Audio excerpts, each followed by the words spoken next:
Good morning mga day, this is Basu, Danyang Vlogger, a day in my life sa content creator at age of 13. Kaya naman mapapasabi ka na lang talaga dito ng ay for the go! For today's vlog is sobrang aga magising ng mga person dito sa bahay dahil may napagplanuhan na naman silang outing. Diba? Itim kung itim talaga ang atake ng mga person dito basta't masulit lang nila ang bakasyon. Kaya nga sunod-sunod ang outing namin. Paano ba naman itong sila Tita Star nga sinusulit na nga talaga ang bakasyon nila dito dahil uuwi na naman nga sila sa Cavite. Talagang inagahan talaga namin ang pagbiyahe dahil medyo malayo-layo nga talaga yung pupuntahan namin. Medyo mahirap pa man din ang daan pero worth it naman nga raw kaya naman sige ilaban natin yan.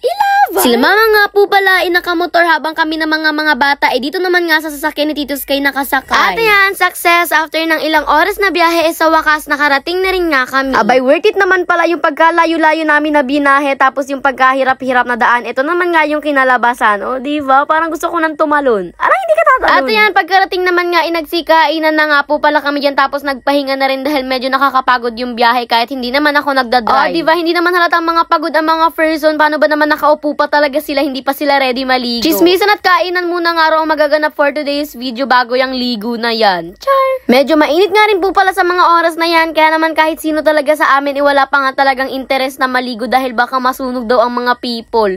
Nagdagat pa sila, ayaw rin pala masunog. Hindi nyo naman nga carry itong si Kuya Mon cover na cover ang katawan, kaya naman laban na laban siya maligo. Habang ako naman nga dito for the mukbang dahil alam nyo na, kainis life. Nagpalit na rin nga po pala ako dyan ng outfit ko, hindi para maligo kundi para mag-picture. I mean, naligo naman ako na ganyan ng outfit ko, pero siguro mga minutes lang yun, hindi pa talaga ako nagtagal sa dagat. Ewan ko ba, bigla kasing humapdi yung dito sa may parting ilong ko, ewan ko baka na sunburn ako. Kaya naman yung ligo ko, siguro mga 10 minutes lang yun katagal. Tapos ayan, nagsiayaan muna nga po pala pumunta dito sa may mangrove, para nga maglakad-lakad tapos mag-picture na rin. Dahil alam nyo naman sa tuwing may outing, 90% ang picture, 10% ang ligo. Sa mga kapwang babae ko dyan, alam ko na relate kayo sa akin na mas nag-e-enjoy kayong magsi-picture kesa magsiligo. Okay lang yan para ma-enjoy daw yung beauty.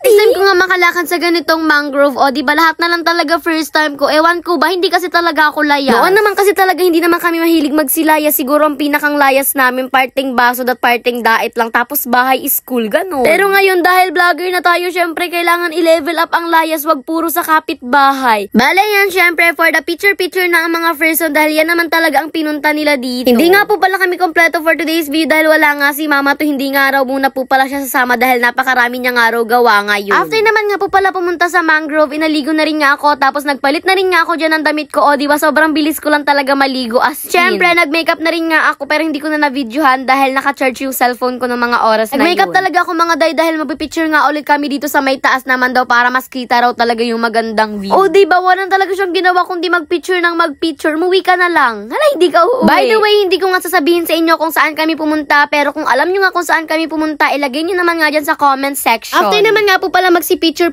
pumunta naman nga po pala kami sa may baba dahil maliligo na nga raw sila Tita Star pero sasama ako para mag-picture ulit. Grabe naman yan, ma-full storage na talaga ang cellphone. Diyos ko, hindi talaga titigil ang basudan niyang vlogger niyo hanggat hindi na full storage ang cellphone niya. Ang ganda pa sana dito maligo dahil medyo mababaw lang ang tubig pero ang kaso nga lang wala na akong available na damit. Ito na lang pinakamagandang damit na dala ko kaya naman sabi ko wag nang maligo. Sabi ko okay na to, picture lang busog na ako. Siguro naman nga ina-enjoy nyo na nga talaga yung bakasyon nyo dahil malapit na naman nga ang pasukan nyo. Ko napakabilis ng panahon. Ko baka bukas nga talaga ibumibili na kami ng school supply. Hindi ka magiging excited. No mag-alas 4 na nga po pala ng hapon, imuwi na rin nga po pala kami dahil medyo malayo pa nga ang biyahe namin at alam niyo naman medyo nakakatakot nga talaga at medyo mahirap nga talaga magbiyahe ng madilim. Nakulayan na namin ang drawing namin. Kailan nyo kaya kukulayan ang drawing nyo? By the way, yun nga lang po pala for today's video. Sana nga nag-enjoy kayo. Yun lang. Salamat. Bye-bye and God bless. Thanks for watching. Mwah!